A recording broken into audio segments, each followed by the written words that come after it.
tardes a todos y bienvenidos un día más al invitado de Radio Francia Internacional. El violinista uruguayo-alemán Oscar Borges acaba de publicar con el Patagonia Express Trío, en el sello Berlin Classics, un álbum homenaje a Astor Piazzolla, quien este jueves cumpliría 100 años si estuviera todavía con nosotros.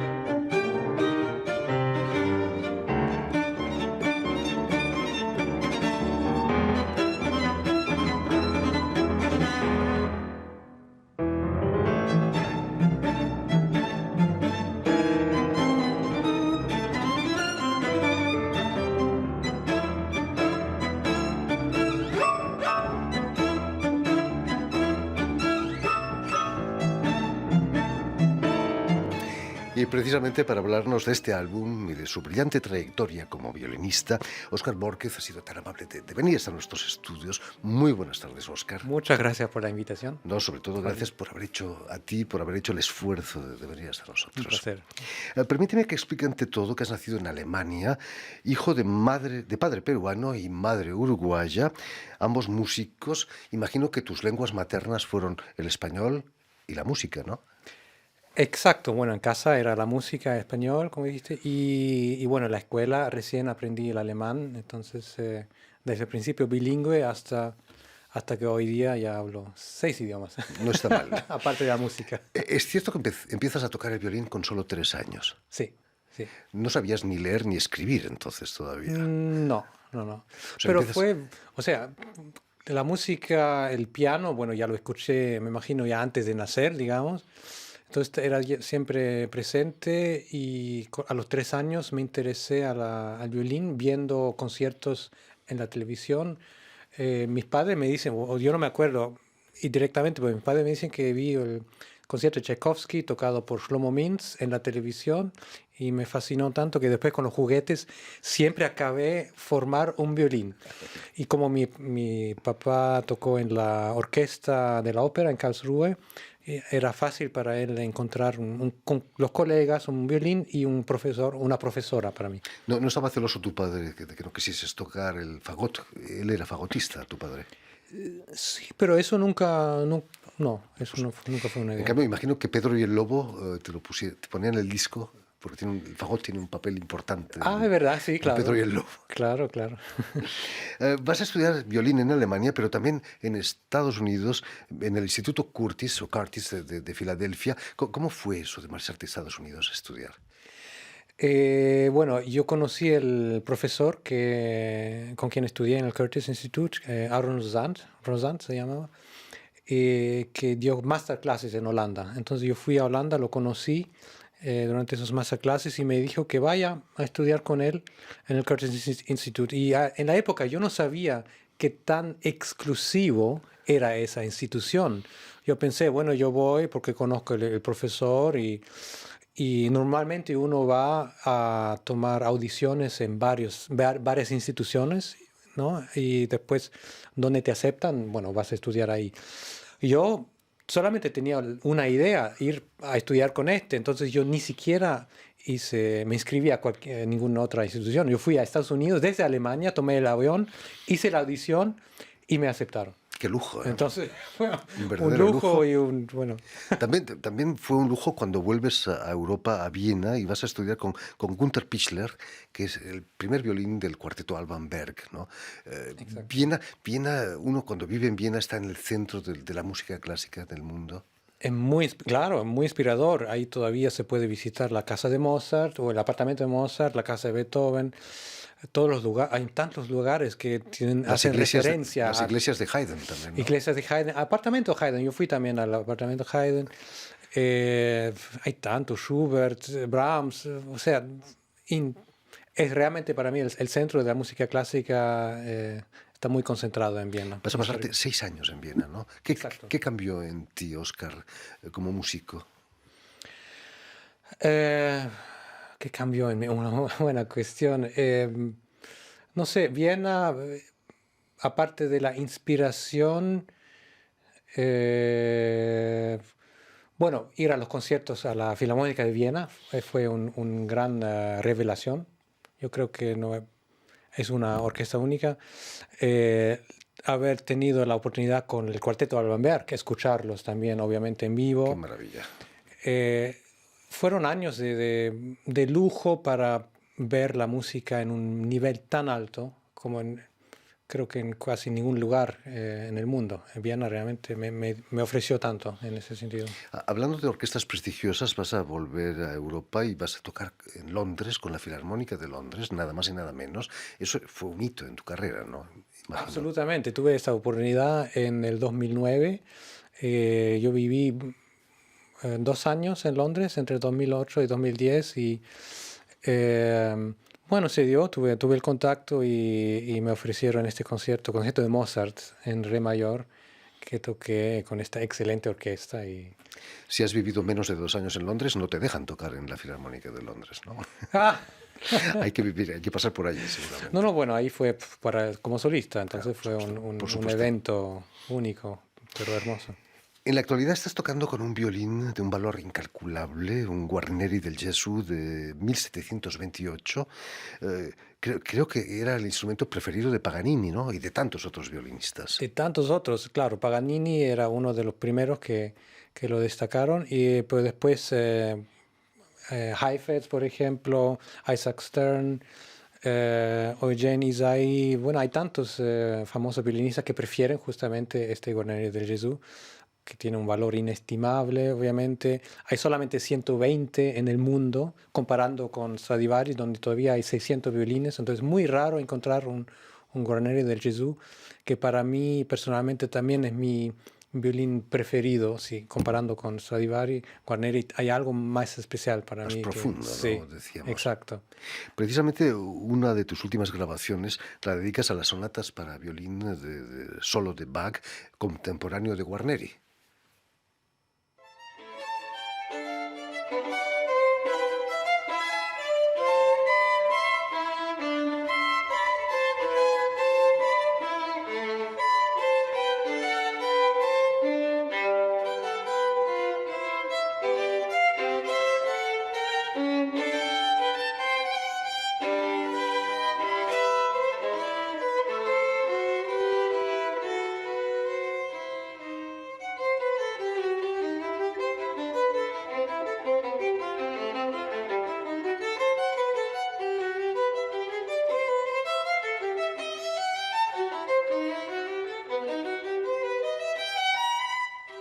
Estamos viendo y escuchando a Óscar Borges, que estaba tocando una sonata para violín de Bach. El violín de Bach es polifónico, ¿no? ¿Cuántas voces pueden encontrarse al mismo tiempo en una sonata o en una partita como esta? Bueno, justamente en las sonatas tenemos siempre una fuga en cada sonata y las fugas crecen y crecen con las voces hasta cuatro, ¿no? Hasta tantos, tantas cuerdas que tenemos en el violín, ¿no? Entonces hay muchos acordes. Ya, Algo que los fagotistas o los flautistas no pueden hacer, por supuesto. claro. De hecho, esa grabación lo hice en Buenos Aires. Imagínate. Sí. Hablando de, bueno, ¿qué hizo que escogieras París como ciudad de residencia? Eh, Bueno, también hay otro tipo de inspiración, desde el punto de vista de arte, de cultura, obviamente, y yo ya tuve algunos contactos. De hecho, yo conocí a Gustavo Beitelman todavía cuando estuve en Londres. Entonces era uno de las personas que ya conocí. Otra persona muy importante, Ivry Gitlis, el gran violinista que nos dejó hace Fantástico. poco. También lo conocí antes de llegar a París, entonces así tenía ya unos amigos muy, muy especiales que también me motivó a venir a... Además, el francés me interesaba también, y entonces todo, cultura, amigos y el... Sí. París, ciudad en la que también vino a estudiar Astor Piazzolla. Justamente, con Nadia Boulanger vino a estudiar bueno, tantos latinoamericanos están aquí hoy en día, pero desde históricamente muchos pasaron por París para estudiar y radicar. Volviendo al disco homenaje a Piazzolla que acabas de grabar con el trío Patagonia Express, tu relación con el tango procede de tu madre, imagino, ¿no? De tu abuelo. ¿Bailabas tango cuando eras pequeño? Bueno, yo empecé a bailar el tango cuando fui a estudiar en Curtis, en Filadelfia. En realidad descubrí el tango después de un concierto en Alemania, cuando toqué con mi madre en las vacaciones. Ya era estudiante allá, pero volví. Y mi madre organizó una pareja de tango para el concierto. Hicimos como un espectáculo y es ahí donde vi por primera vez de cerca el baile. Y entonces en las pausas me enseñaron los primeros pasos, así. Cuando volví a Filadelfia, fui a buscar dónde hay tango, quiero ¿Y aprender encontraste de una tango. milonga en En Filadelfia? Filadelfia, claro, claro. Y después fui muchas veces a Nueva York, donde hay muchísimas milongas. Es como un centro. Por supuesto. Sí. Este disco es fruto del encuentro, como nos hablabas, con el pianista argentino Gustavo Beitelman, a quien tendremos pronto en nuestro programa para hablar también del disco y de su carrera. Beitelman, que en el 77 hizo una gira con Piazzolla, incluso hicieron un concierto en el Olympia aquí en París, ¿no? ¿Qué os ha contado de Piazzolla, Gustavo? Gustavo nos contó, por ejemplo, una de las cosas que más le impresionó es cuando Astor tocaba los conciertos, cada concierto con una energía tan intensa como si fuera su último concierto. Era tan electrificante, digamos, ¿no? Y muy creativo en sus improvisaciones. Y cada noche, diferentes improvisaciones, cambiaba el ritmo, los tiempos, era muy de esa manera. Y Gustavo es un poco así también, en realidad. Él cada vez, por ejemplo, cuando grabamos el disco y repetimos una vez y otra vez el mismo movimiento, cada vez improvisa diferentemente. No toca lo mismo. Entonces hay ese espíritu de Piazzolla de no repetir, no como en la música clásica muchas veces, bueno, tienes tu partitura y tocas exactamente. No, con Piazzolla uno improvisa y uno tiene esas libertades y va cambiando, por eso es siempre nuevo y fresco. Precisamente Beitelman ha compuesto para este disco una obra homenaje a Piazzolla y una balada y un tango para vosotros, para ti y tu hermano Claudio, como solistas. Es emotivo, ¿no? Tocar algo ha sido compuesto para ti. Sí, para mí, o sea, para violín y piano, entonces para mí, como un regalo de Gustavo, eh, porque bueno, somos amigos desde el 2009, creo que ya nos conocimos y tantos conciertos y colaboraciones que hicimos es fruto de esta amistad, diría yo, que nos une a través de la música y para mí es un gran honor de ser el violinista Por para dar supuesto. al día esta balada y tango. Te he hablado de cómo trataba Piazzolla a los violinistas, porque él como bandoneonista no los miraba un poquito, no con desprecio, pero con otros ojos. Sí, bueno, en su grupo cada músico hizo sus improvisaciones a su propio gusto y Piazzolla parece que nunca interfirió. Nunca le dijo tienes que improvisar de esta manera o de otra o no me gustó. Nunca. Él los dejó completamente la libertad de creatividad. Por otro lado, una vez me contó que Piazzolla fue a Nueva York a tocar conciertos con los músicos de Nueva York, no, que no eran sus músicos habitualmente con quien tocaba, y no entendían el espíritu de Piazzolla. Y en ese punto no hay nada que se pueda hacer, no se puede explicar. Y Piazzolla hizo llegar sus músicos de Buenos Aires para tocar ese concierto porque ahí no había forma. O uno sabe cómo es el espíritu de Piazzolla o no. No se puede explicar. O sea, él no lo podía. Esa es también la magia del tango, ¿no? Que no hay dos versiones iguales de una misma obra, ¿no? Exacto, siempre bueno, con Piazzolla, tantas veces que grabó la misma obra, pero cada vez es diferente. Diferente. Sí. Imagino que después de la publicación del disco habréis previsto conciertos, ¿no? Pero pero cuando la situación sanitaria mejore, ¿no? Porque por ahora las cosas están tristes. Están tristes, difíciles. Bueno, por suerte tenemos algunas fechas todavía. El mes que viene vamos a tocar en la Maison de la Radio, acá en París, el 26 de abril, para los 50 años de la FIP. Es una radio musical parisina muy importante. Exacto, exacto. Ahí, en julio tenemos dos fechas, el 18 de julio en Lüneburg y el 31 de julio tocamos el concierto de la abertura del Festival de Música de Cámara de Salon de Provence.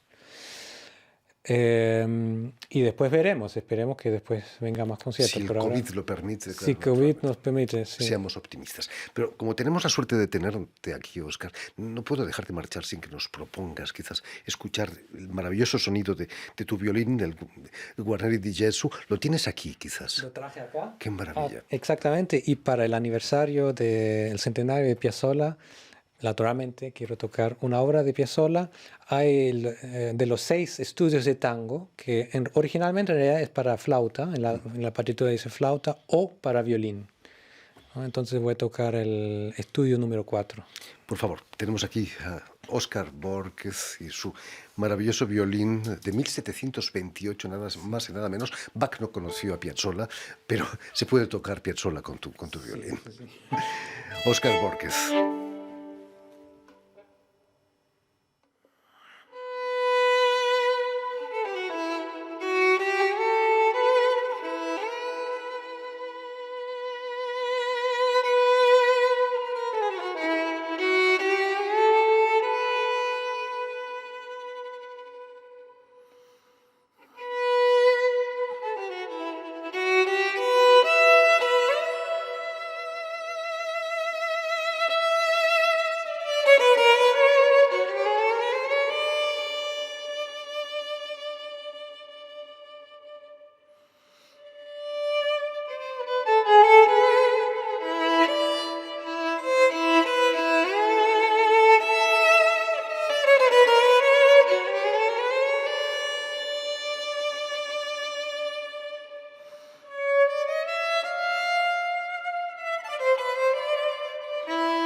Muchísimas gracias, Óscar Borque, por este estudio de Astor Piazzolla, dedicado al violín y a la flauta también. Sí, muchísimas gracias por haber estado aquí con nosotros.